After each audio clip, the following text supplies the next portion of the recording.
Good afternoon, YouTubers. We're running a maintenance away train today with the auto shuttler. It's Province and Worcester 2203. We've got our maintenance away equipment car and our OTM tracker in the Herzog gondola. Making it around the tight curve there. Heading into P&W territory, leaving the CSX yard.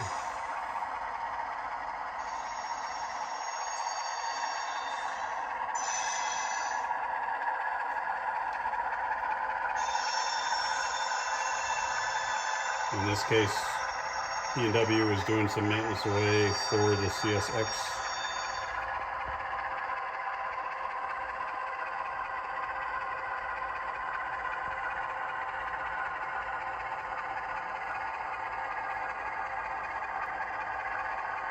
While that's running, I'm going to talk about a couple of things I'm doing here on the layout.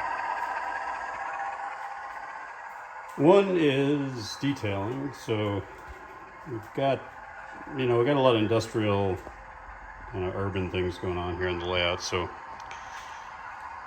I thought it'd be nice to have a little bit of rural scenery. So this area of grass would kind of continue off the layout. So we have an unfinished scene here. I just started it. So this is a chicken coop I've been working on. It's one of those cast metal kits, just hand painted. And there's a bunch more chickens that come with it. And then I've got a couple guys over here with a dog.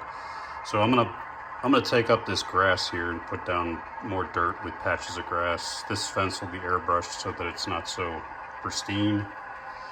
And that'll add a little element of interest other than just industrial stuff. And that's a Tichy train group fence.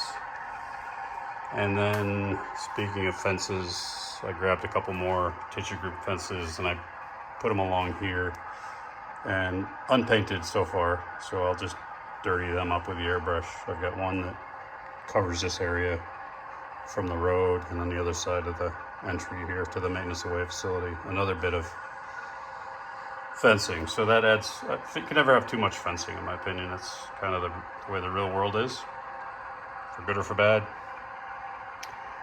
So we've got that going on, and then let's just watch this go through the crossing here.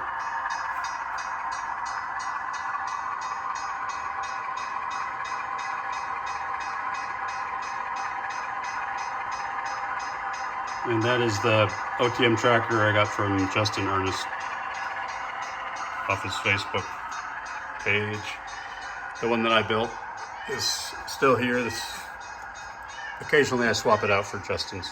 This is a scratch built. I've got a couple of videos on my channel about how I did that.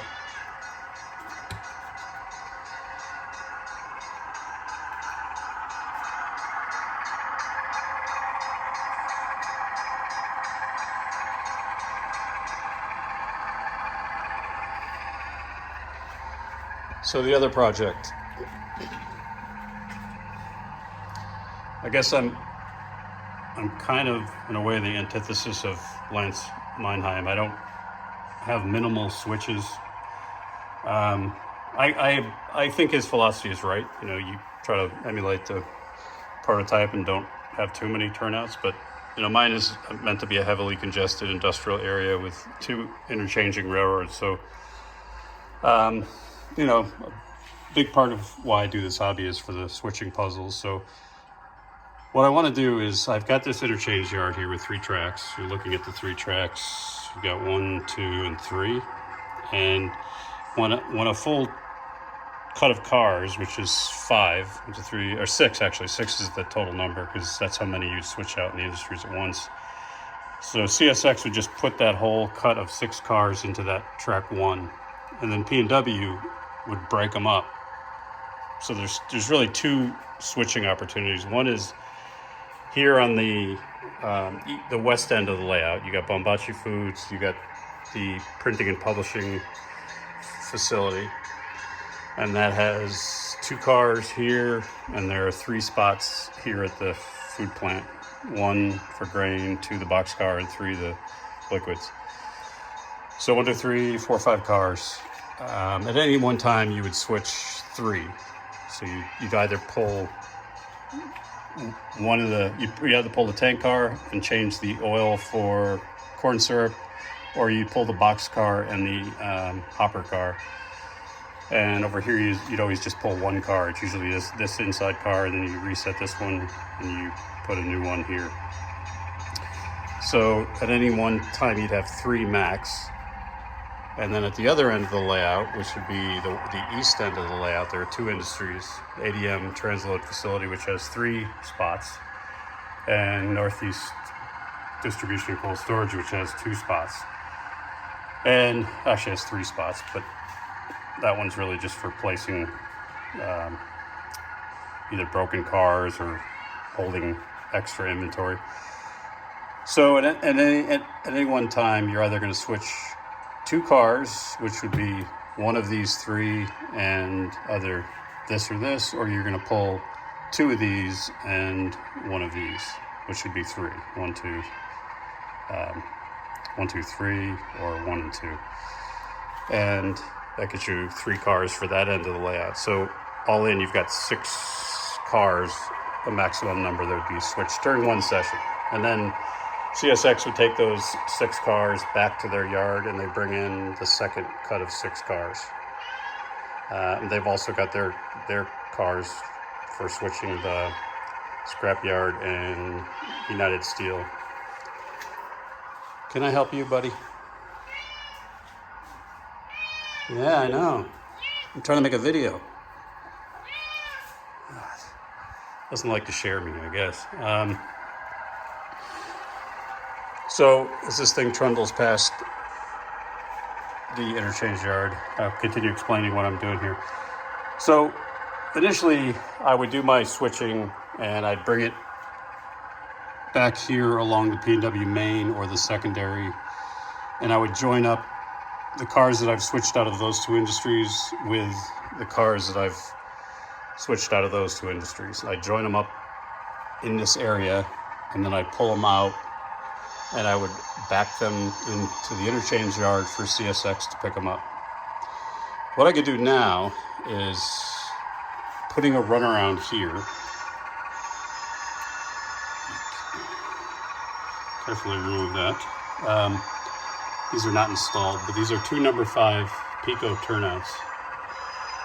And it would cut across track 1 and track 2 of the interchange, sort of in the middle there. And I've thought a lot about how could I optimize this space, because I like to use track 3 as a place to hold the Sperry inspection car and the shove caboose that I often use. When I'm switching that east end of the layout, I like to lead with that caboose because it's got a flashing light, and you can put a conductor there to protect the crossing.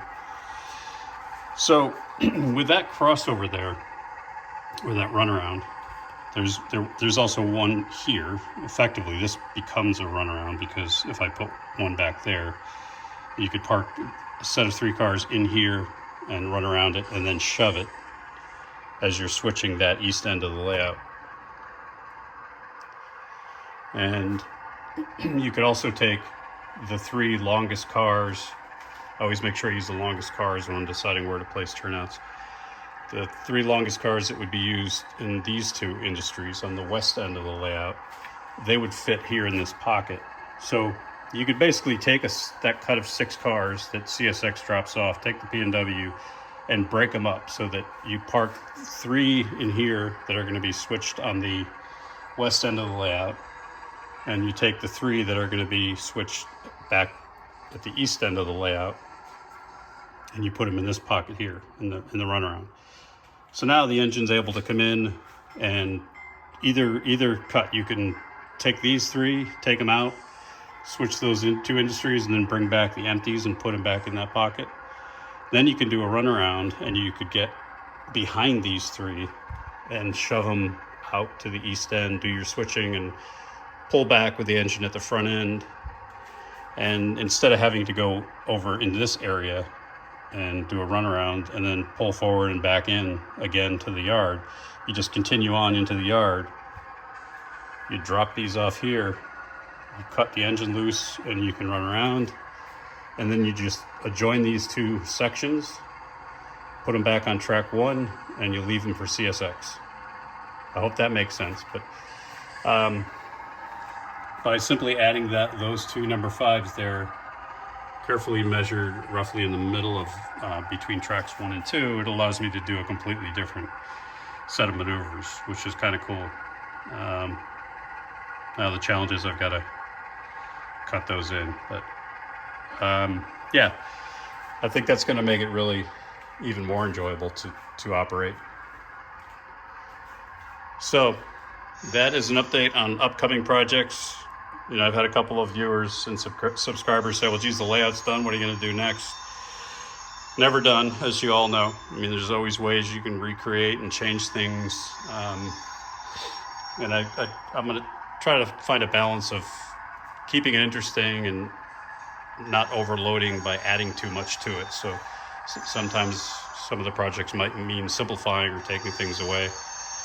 But, you know, as it stands, I'm happy with the way everything is turning out, and the operations are kind of getting optimized. Now that I've got things finished, I'm able to do operations, and that gets you to think about, okay, how can I optimize things? And that's when it gets really fun, because you're not doing really huge projects, just little things to make the operations more enjoyable. And that's kind of what this next phase is about. So we'll let the P&W continue going back and forth and doing their maintenance away here. And I'm going to start working on that crossover, and they'll just be manually thrown, hand thrown. I'm fairly certain that that's where they're going to go, but you know, with these things, obviously it's not measured twice, it's measured probably 10 times before you cut the rails, because then you're committed at that point. So it's a balance of, you got to make sure your longest engine can make that turn without hitting this one, and make the turn without hitting this one, and then the same thing over here. It's a tight fit, but it looks like it's all going to work. It's kind of serendipitous. So stay tuned. Take care. Enjoy the weekend. Cheers.